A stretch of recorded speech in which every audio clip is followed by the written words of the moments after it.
As long as the Lord lives, his decrees always stand. And as long as the Lord lives, these kingdoms are subdued and they submit to the Lord and his decrees. They're against it, but they still are subdued and they submit, to show you the level of power that the kingdom of God has over these other kingdoms. This reminds me of the story of Elijah. I don't know if you're all familiar with the story of Elijah. Elijah was a prophet of God. He loved the Lord. He trusted in God. But the Israelites were ruled by a king called Ahab and his wife Jezebel. Jezebel was someone who worshipped the god called Baal. And Baal was then spread all over the land, that everybody had to worship Baal. And Elijah kept telling Ahab how wicked he was and how he did not reverence the Lord or fear the Lord.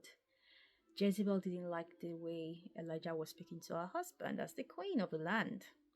And so she sought to kill Elijah. She sought to kill him.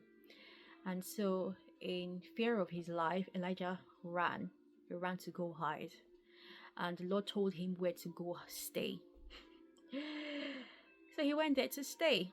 And the Lord protected him. The Lord fed him. But when he ran, he cursed the land and the atmosphere. That's Elijah did. He said that there will be no rain for many years unless he gives the word that there would be.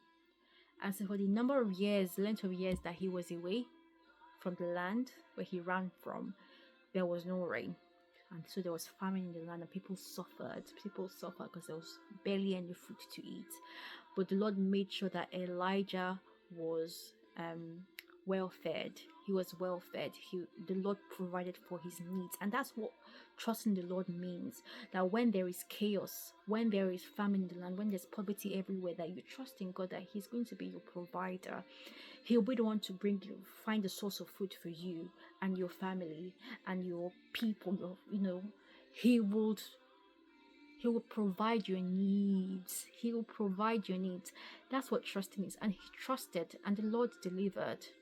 Right? And the fact that he was able to speak those words, that there will be no rain for many years unless I give the word. And it happened. It shows you that Elijah was filled with the Spirit of the Lord. He was filled with the Spirit of the Lord. And that when he spoke those words, it was not because he was a righteous man or whatever. He spoke those words and the Lord honored it, to show you the power that we have as children of God. And when we speak, the Lord would honor it if it's spoken and it's also within his will.